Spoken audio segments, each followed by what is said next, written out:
Hi guys and welcome back to my channel. I hope you all are doing good. So guys, आज का video है कुछ ऐसा जिसमें मैं बताने वाली हूँ आपको who all should not come to Canada. मैं आपको ऐसे कुछ पॉइंट्स बताऊंगी जिससे आप डिसाइड कर सकते हो कि आपको कनाडा आना चाहिए या नहीं आना चाहिए। अगर आप इसमें से कुछ चीज़ें नहीं कर पाते हो, नहीं सह पाते हो, then definitely Canada is not a good option for you. But अगर आप इसमें से सब कुछ रेडी हो फेस करने के लिए तो then Canada is the best place for you. You can do anything. So चलते हैं आगे वीडियो में एंड बात करते हैं कुछ ऐसे पॉइंट्स की। And guys, this is gonna be informative, so and तक देखना एंड लाइक करना, कमेंट करना और सब्सक्राइब करना मेरे चैनल को। सो चलते हैं आगे। सो गाइज, फर्स्ट पॉइंट है हेल्थ।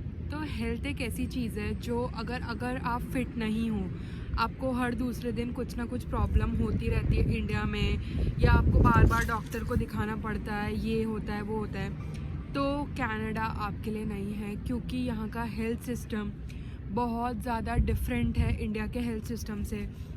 इंडिया में बहुत इजीली हमको डॉक्टर्स मिल जाते थे, बट यहाँ पे आप हर छोटी चीज़ के लिए डॉक्टर के पास नहीं जाते। आपको नॉर्मल टैबलेट्स लेके यहाँ की आपको सर्वाइव करना पड़ेगा। एंड अगर आपको कोई सीवियर प्रॉब्लम है इंडिया में एंड आप प्लान करते हो कनाडा आने का, तो प्लीज़ बहुत सोच समझ के आना, क्योंकि यहाँ का हेल्थ केयर सिस्टम इतना नहीं अच्छा। यहाँ पे इमरजेंसी में भी अगर कोई पेशेंट को देखता है तो आपको नॉर्मल टैबलेट्स बता देंगे कि ये ले लो वो ले लो। यहाँ का हेल्थ केयर सिस्टम नहीं अच्छा है, जेन्युइनली कह रही हूँ। तो इस बारे में सोचना एंड बहुत सोच समझ के ये फैसला लेना कि आपको कनाडा आना चाहिए या नहीं, क्योंकि यहाँ का हेल्थ केयर सिस्टम अगर आपको कोई भी प्रॉब्लम है तो इतना अच्छा नहीं होगा। आपको फिर वापस इंडिया जाना पड़ेगा अपना ट्रीटमेंट के लिए। तो ये पॉइंट दिमाग में रख के आना। सेकंड पॉइंट आता है खुद को मेंटली प्रिपेयर करके आना, क्योंकि आप जो सोच के आओगे ऐसा कुछ नहीं होगा। यहाँ पे आप लोगों के पास फैमिली नहीं होगी अपनी, आपको खुद सब चीज़ों से डील करना पड़ेगा।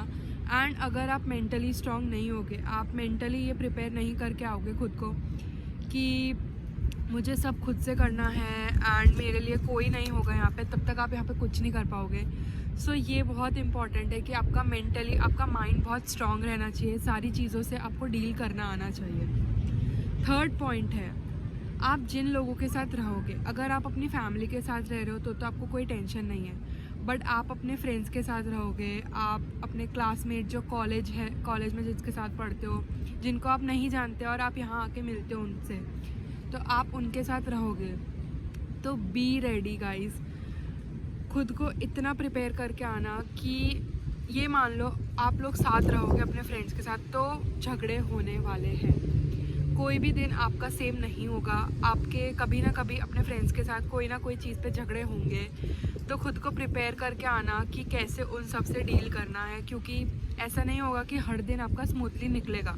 होते हैं किसी किसी के फ्रेंड्स जिनका इतना नहीं होता है, बट मैंने बहुत लोग देखे हैं जिनका घर बिग बॉस के घर जैसा होता है। जैसे बिग बॉस में कैसे हम फाइटिंग्स देखते हैं, सब मेरा एक ही सजेशन है, अभी से बिग बॉस देखना शुरू कर दो एंड बिग बॉस से एक चीज़ सीख के आना कि कैसे अगर आपको अपने लिए स्टैंड लेना हो तो वो कैसे लेना चाहिए। तो खुद का अगर स्टैंड नहीं रखोगे तो लोग आपको चलाएंगे और आप चलते रहोगे। तो खुद का स्टैंड लेना सीखना पड़ेगा यहाँ पे, तभी कनाडा में बात बनेगी, नहीं तो बात नहीं बनने वाली। आपके फ्रेंड्स आपको दबाते रहेंगे, आप जैसा वो बोलेंगे आप करते रहोगे एंड बहुत ज़्यादा प्रॉब्लम आ जाएगी। तो प्रिपेयर होके आना।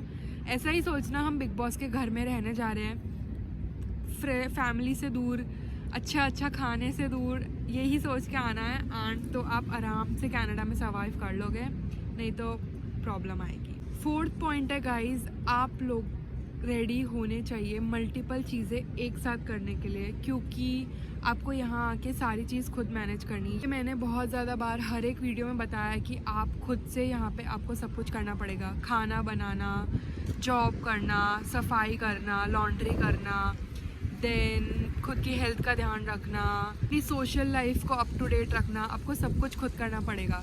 तो अगर आप एक साथ मल्टीपल चीज़ें नहीं कर सकते तो Canada is not for you, क्योंकि यहाँ पे आपको अपनी जॉब के साथ अपनी पढ़ाई भी देखनी है। आपको पढ़ाई में भी अच्छा करना है, आपको सारे असाइनमेंट्स भी पूरे करने हैं, आपको रेगुलर वीकली प्रोजेक्ट्स के लिए रेडी रहना है, आपको अपने घर का भी ध्यान रखना है, घर को भी हाइजीनिक रखना है। तो आप अगर ये सब चीज़ों के लिए रेडी हो, Canada is for you. But अगर आप एक साथ इतनी सारी चीज़ें नहीं कर सकते तो या तो खुद को ऐसा प्रिपेयर करके आओ कि नहीं हम कर लेंगे, वरना मत आना कनाडा। 5th पॉइंट आता है कोल्ड वेदर। हमको मालूम है कनाडा का वेदर यहाँ पे 5 या 6 महीने बहुत एक्सट्रीम ठंड पड़ती है।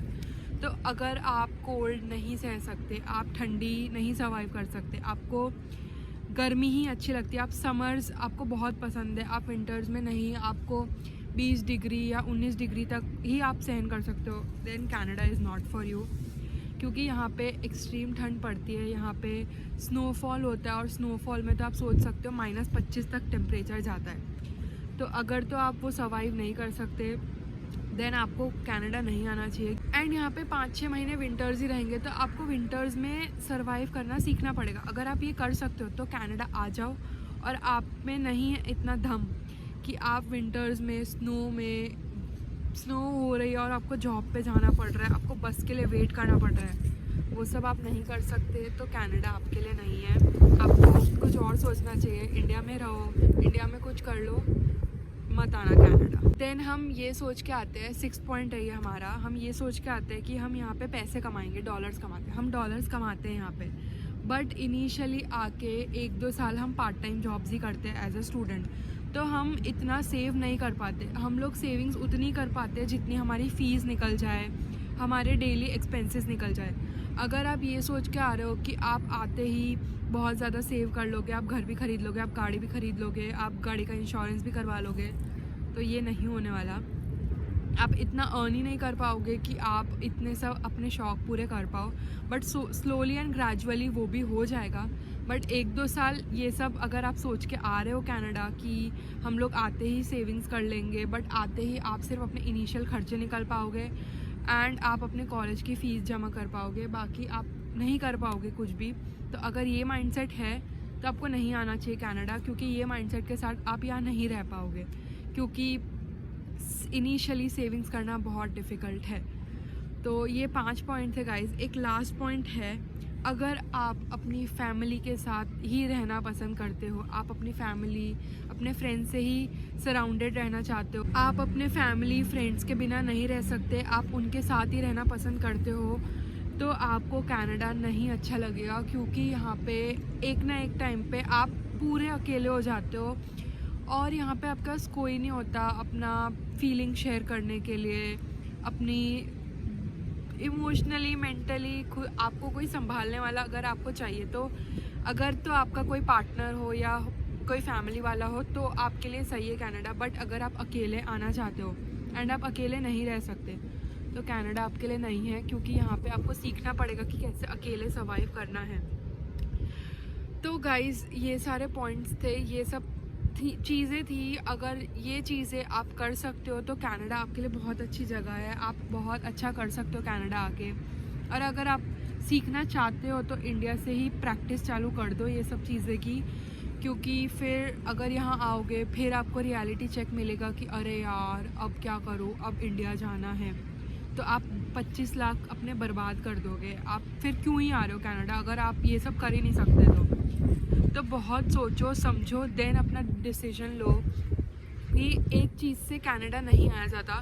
बहुत सारे फैक्टर्स आपको ध्यान में रखने होते हैं, अपने माइंड में रखने होते हैं, तभी आप इतना बड़ा डिसीजन ले सकते हो। आप सिर्फ ये सोच के आओगे कि मैं जा रहा हूँ कमाने, तो उस कमाने के साथ आपके और बहुत सारी चीज़ें होती है जो आपको ध्यान में रखनी पड़ती है।